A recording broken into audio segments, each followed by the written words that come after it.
The Extraordinary Adventures of Arsène Lupin, Gentleman Burglar, by Maurice Leblanc. Read by Beau McKenna. The Black Pearl.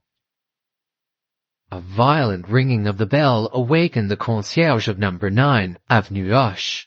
She pulled the door string, grumbling, "I thought everybody was in. It must be 3 o'clock. "Perhaps it is someone for the doctor," muttered her husband. "3rd floor left, but the doctor won't go out at night. He must go tonight." The visitor entered the vestibule, ascended to the 1st floor, the 2nd, the 3rd, and without stopping at the doctor's door, he continued to the 5th floor. There he tried 2 keys. One of them fitted the lock. "Ah, good," he muttered. "That simplifies the business wonderfully. But before I commence work, I had better arrange for my retreat. Let me see. Have I had sufficient time to rouse the doctor and be dismissed by him? Not yet. A few minutes more." At the end of 10 minutes, he descended the stairs, grumbling noisily about the doctor. The concierge opened the door for him and heard it click behind him. But the door did not lock, as the man had quickly inserted a piece of iron in the lock in such a manner that the bolt could not enter. Then, quietly, he entered the house again, unknown to the concierge. In case of alarm, his retreat was assured. Noiselessly, he ascended to the 5th floor once more.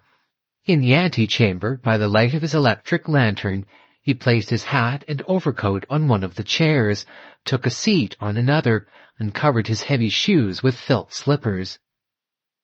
"Oof, here I am. And how simple it was. I wonder why more people do not adopt the profitable and pleasant occupation of burglar. With a little care and reflection, it becomes a most delightful profession. Not too quiet and monotonous, of course, as it would then become wearisome." He unfolded a detailed plan of the apartment. "Let me commence by locating myself. Here I see the vestibule in which I am sitting. On the street front, the drawing-room, the boudoir and dining-room. Useless to waste any time there, as it appears that the Countess has a deplorable taste, not a bibelot of any value. Now let's get down to business. Ah, here is a corridor. It must lead to the bedchambers. At a distance of 3 meters, I should come to the door of the wardrobe closet which connects with the chamber of the Countess." He folded his plan, extinguished his lantern, and proceeded down the corridor, counting his distance thus: 1 meter, 2 meters, 3 meters. Here is the door. Monsieur, how easy it is! Only a small, simple bolt now separates me from the chamber, and I know that the bolt is located exactly 1 meter 43 centimeters from the floor, so that, thanks to a small incision I am about to make, I can soon get rid of the bolt. He drew from his pocket the necessary instruments. Then the following idea occurred to him. Suppose by chance the door is not bolted. I will try it first. He turned the knob, and the door opened. "My brave Lupin, surely fortune favors you. What's to be done now? You know the situation of the rooms. You know the place in which the Countess hides the Black Pearl. Therefore, in order to secure the Black Pearl, you have simply to be more silent than silence, more invisible than darkness itself." Arsène Lupin was employed fully a half-hour in opening the 2nd door, a glass door that led to the Countess's bedchamber. But he accomplished it with so much skill and precaution that even had the Countess been awake, she would not have heard the slightest sound. According to the plan of the rooms that he holds, he has merely to pass around a reclining chair, and beyond that, a small table close to the bed. On the table there was a box of letter paper, and the Black Pearl was concealed in that box. He stooped and crept cautiously over the carpet, following the outlines of the reclining chair. When he reached the extremity of it, he stopped in order to repress the throbbing of his heart. Although he was not moved by any sense of fear, he found it impossible to overcome the nervous anxiety that one usually feels in the midst of profound silence. That circumstance astonished him, because he had passed through many more solemn moments without the slightest trace of emotion. No danger threatened him. Then why did his heart throb like an alarm bell? Was it that sleeping woman who affected him? Was it the proximity of another pulsating heart? He listened and thought he could discern the rhythmical breathing of a person asleep. It gave him confidence, like the presence of a friend. He sought and found the armchair, then, by slow, cautious movements, advanced toward the table, feeling ahead of him with outstretched arm. His right had touched one of the feet of the table. Now he had simply to rise, take the pearl, and escape. That was fortunate, as his heart was leaping in his breast like a wild beast, and made so much noise that he feared it would waken the Countess. By a powerful effort of the will, he subdued the wild throbbing of his heart, and was about to rise from the floor when his left hand encountered, lying on the floor, an object which he recognized as a candlestick, an overturned candlestick. A moment later, his hand encountered another object, a clock, one of those small traveling clocks, covered with leather. Well, what had happened? He could not understand. That candlestick, that clock. Why were those articles not in their accustomed places? What had happened in the dread silence of the night? Suddenly a cry escaped him. He had touched, some strange, unutterable thing. No, he thought, it cannot be. It is some fancy of my excited brain. For 20 seconds, 30 seconds, he remained motionless, terrified, his forehead bathed with perspiration, and his fingers still retained the sensation of that dreadful contact. Making a desperate effort, he ventured to extend his arm again. Once more his hand encountered that strange, unutterable thing. He felt it. He must feel it and find out what it is. He found that it was hair, human hair, and a human face, and that face was cold, almost icy. However frightful the circumstances may be, a man like Arsène Lupin controls himself and commands the situation as soon as he learns what it is. So Arsène Lupin quickly brought his lantern into use. A woman was lying before him, covered with blood. Her neck and shoulders were covered with gaping wounds. He leaned over her and made a closer examination. She was dead. Dead. Dead, he repeated with a bewildered air. He stared at those fixed eyes, that grim mouth, that livid flesh, and that blood, all that blood which had flowed over the carpet and congealed there in thick black spots. He arose and turned on the electric lights. Then he beheld all the marks of a desperate struggle. The bed was in a state of great disorder. On the floor, the candlestick and the clock, with the hands pointing to 20 minutes after 11. Then, further away, an overturned chair, and everywhere there was blood, spots of blood and pools of blood. And the black pearl? He murmured. The box of letter paper was in its place. He opened it eagerly. The jewel case was there, but it was empty. Victor, he muttered. You boasted of your good fortune much too soon, my friend Lupin. With the Countess lying cold and dead and the black pearl vanished, the situation is anything but pleasant. Get out of here as soon as you can, or you may get into serious trouble. Yet he did not move. Get out of here? Yes, of course.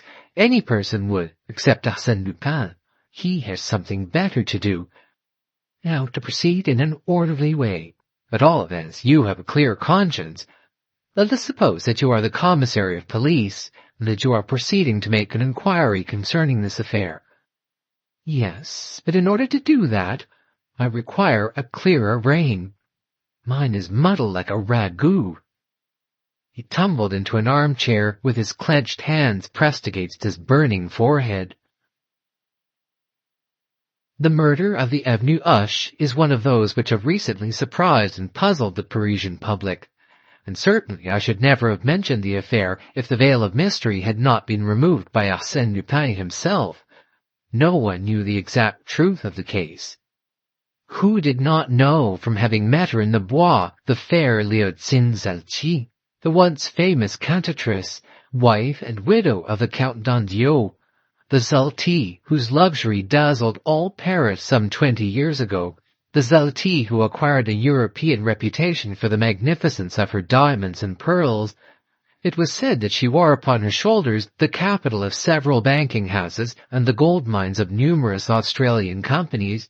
Skillful jewelers worked for Zalti as they had formerly wrought for kings and queens, and who does not remember the catastrophe in which all that wealth was swallowed up?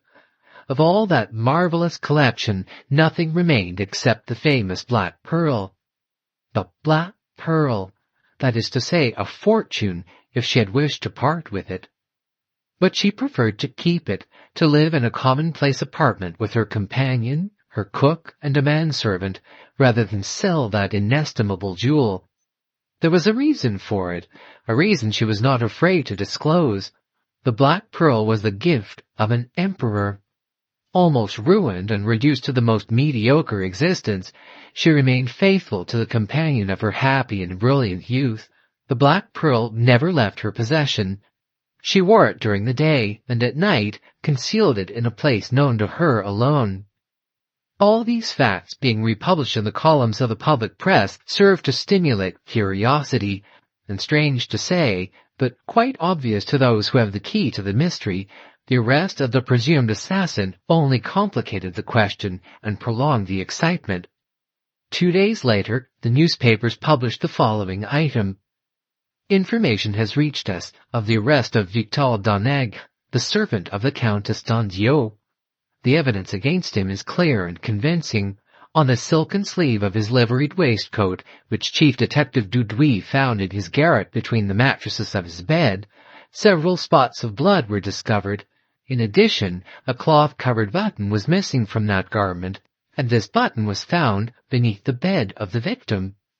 It is supposed that after dinner, in place of going to his own room, Danègre slipped into the wardrobe closet, and through the glass door had seen the Countess hide the precious black pearl. This is simply a theory as yet unverified by any evidence.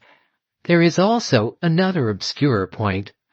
At 7 o'clock in the morning, Danègre went to the tobacco shop on the Boulevard de Courcelles. The concierge and the shopkeeper both affirm this fact. On the other hand, the Countess's companion and cook, who sleep at the end of the hall, both declare that when they arose at 8 o'clock, the door of the antechamber and the door of the kitchen were locked. These two persons have been in the service of the Countess for 20 years and are above suspicion. The question is, how did Danègre leave the apartment? Did he have another key? These are matters that the police will investigate. As a matter of fact, the police investigation threw no light on the mystery. It was learned that Victor Danègre was a dangerous criminal, a drunkard and a debauchee.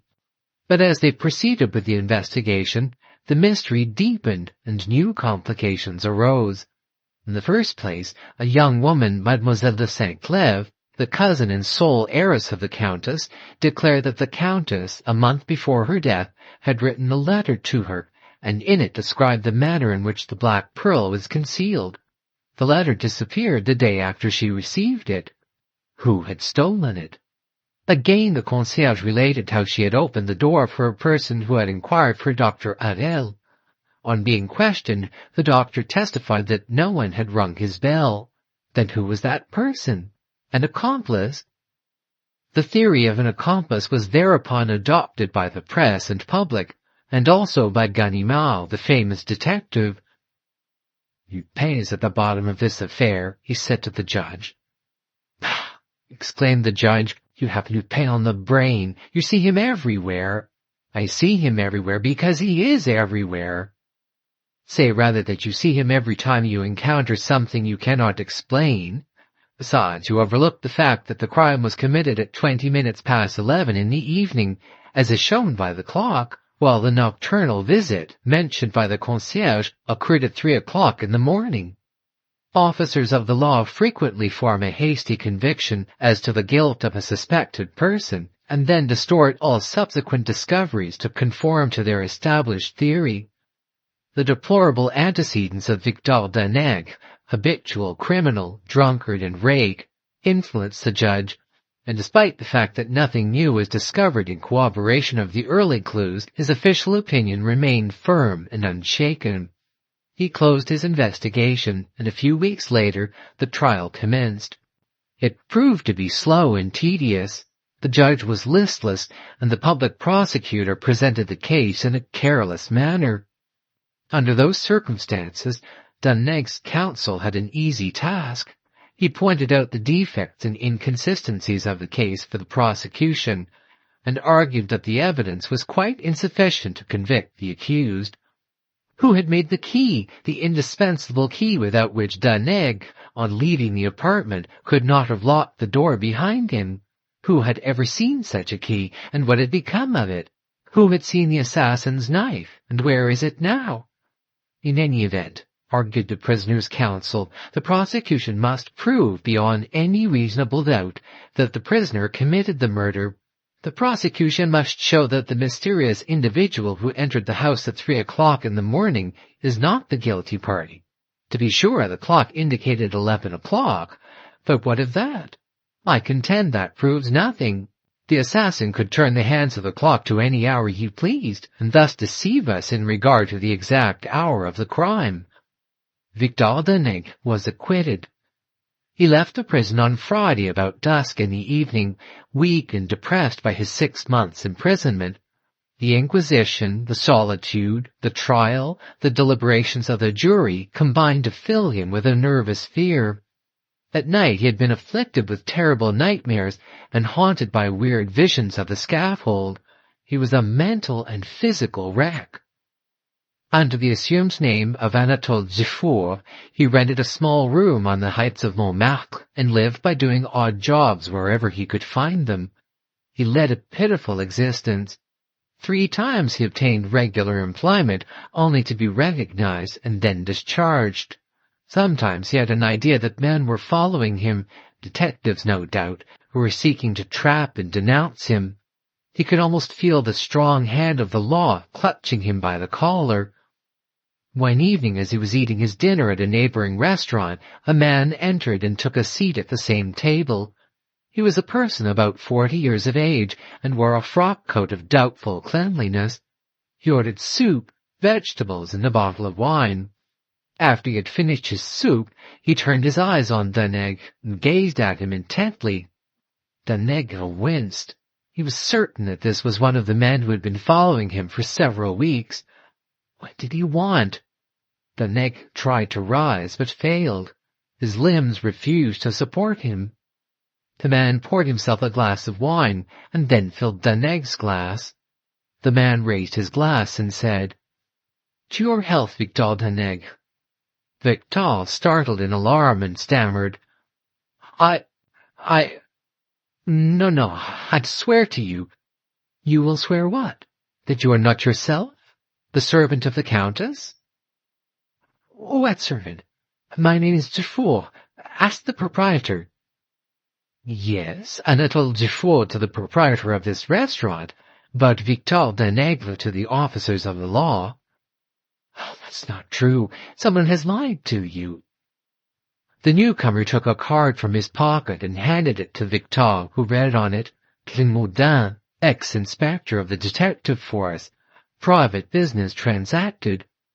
Victor shuddered as he said, "You are connected with the police?" "No, not now, but I have a liking for the business, and I continue to work at it in a manner more profitable. From time to time I strike upon a golden opportunity, such as your case presents." "My case?" "Yes, yours.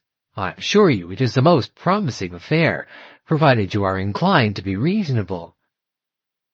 "But if I am not reasonable?" "Oh, my good fellow, you are not in a position to refuse me anything I may ask." "What is it you want?" stammered Victor, fearfully. Well, I will inform you in a few words. I am sent by Mademoiselle de Saint-Clève, the heiress of the Countess d'Anziau. What for? To recover the black pearl. Black pearl? That you stole. But I haven't got it.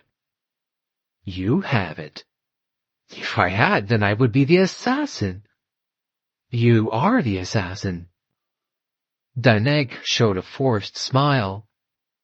Fortunately for me, monsieur, the Assize Court was not of your opinion. The jury returned a unanimous verdict of acquittal, and when a man has a clear conscience and 12 good men in his favor... The ex-inspector seized him by the arm and said, "No fine phrases, my boy. Now listen to me, and weigh my words carefully. You will find they are worthy of your consideration. Now, Danègre, 3 weeks before the murder, you abstracted the cook's key to the servant's door, and had a duplicate key made by a locksmith named Outard, 244 Rue Oberkampf." "It's a lie! It's a lie!" growled Victor. "No person has seen that key. There is no such key." "Here it is."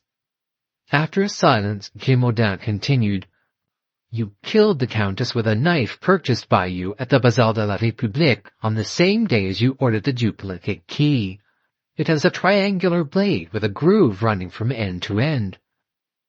"That is all nonsense. You're simply guessing at something you don't know. No one ever saw the knife." "Here it is." Victor Danègre recoiled. The ex-inspector continued, "There are some spots of rust upon it. Shall I tell you how they came there?" "Well, you have a key and a knife. Who can prove that they belong to me?" "The locksmith and the clerk from whom you bought the knife. I have already refreshed their memories, and when you confront them, they cannot fail to recognize them." His speech was dry and hard, with a tone of firmness and precision. Danègre was trembling with fear, and yet he struggled desperately to maintain an air of indifference. "Is that all the evidence you have?" "Oh, no, not at all. I have plenty more. For instance, after the crime, you went out the same way you had entered. But in the center of the wardrobe room, being seized by some sudden fear, you leaned against the wall for support." "How do you know that? No one could know such a thing," argued the desperate man. "The police know nothing about it, of course. They never think of lighting a candle and examining the walls. But if they had done so, they would have found on the white plaster a faint red spot, quite distinct, however, to trace it in the imprint of your thumb which you had pressed against the wall while it was wet with blood. Now, as you are well aware, under the Bertillon system, thumb marks are one of the principal means of identification." Victor Danègre was livid. Great drops of perspiration rolled down his face and fell upon the table. He gazed with a wild look at the strange man who had narrated the story of his crime as faithfully as if he had been an invisible witness to it. Overcome and powerless, Victor bowed his head.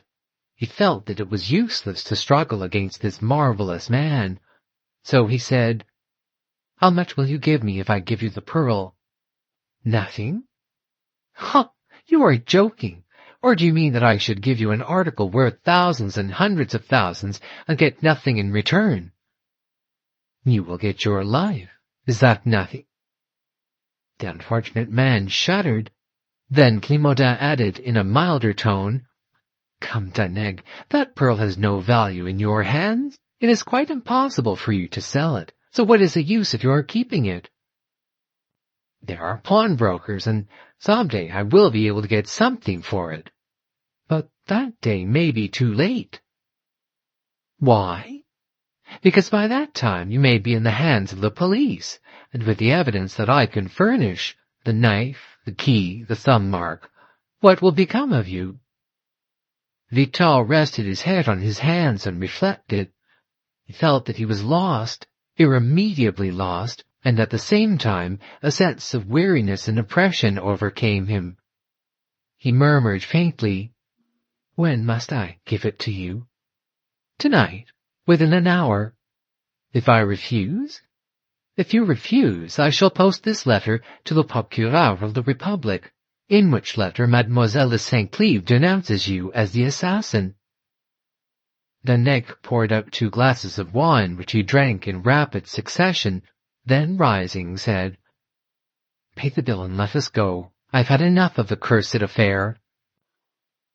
Night had fallen.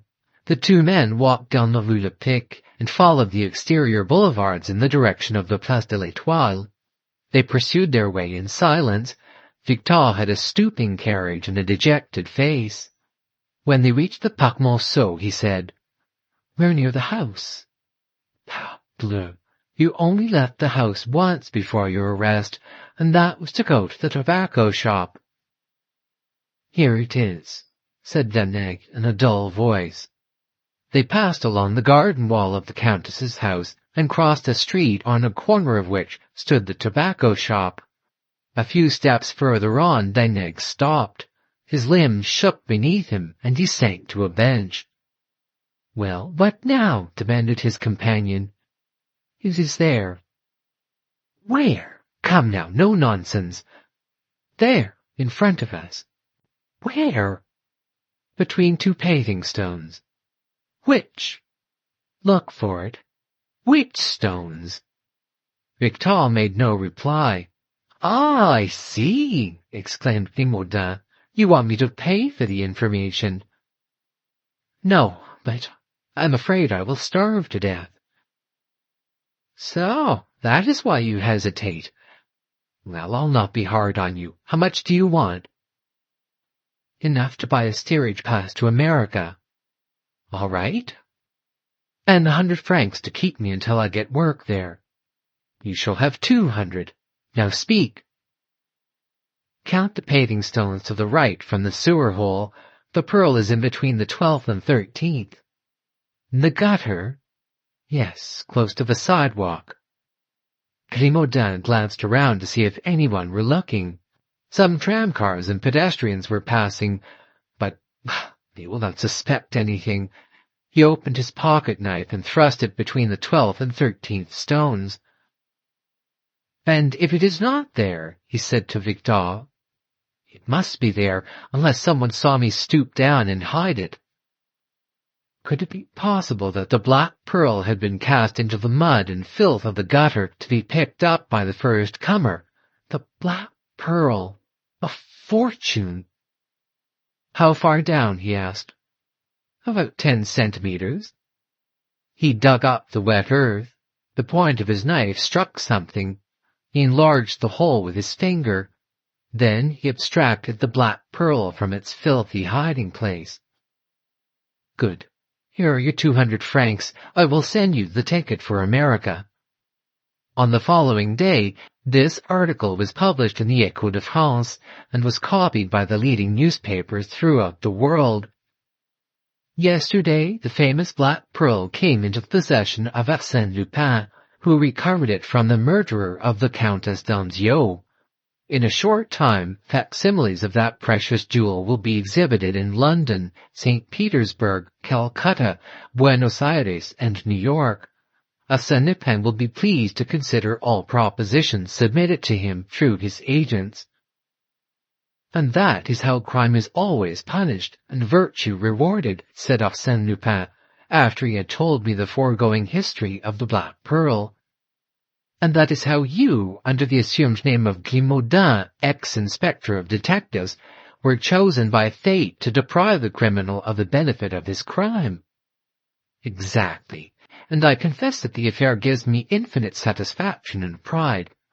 The 40 minutes that I passed in the apartment of the Countess d'Anziot after learning of her death were the most thrilling and absorbing moments of my life. In those 40 minutes, involved as I was in a most dangerous plight, I calmly studied the scene of the murder and reached the conclusion that the crime must have been committed by one of the house servants. I also decided that, in order to get the pearl, that servant must be arrested, and so I left the wainscoat button.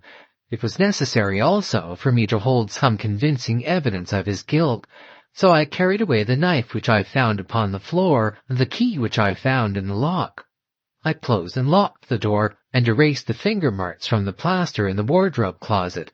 In my opinion, that was one of those flashes of genius, I said, interrupting. Of genius, if you wish. But I flatter myself it would not have occurred to the average mortal to frame instantly the two elements of the problem, an arrest and an acquittal, to make use of the formidable machinery of the law to crush and humble my victim and reduce him to a condition in which, when free, he would be certain to fall into the trap I was laying for him. Poor devil. Poor devil, do you say? Victor Danègre, the assassin?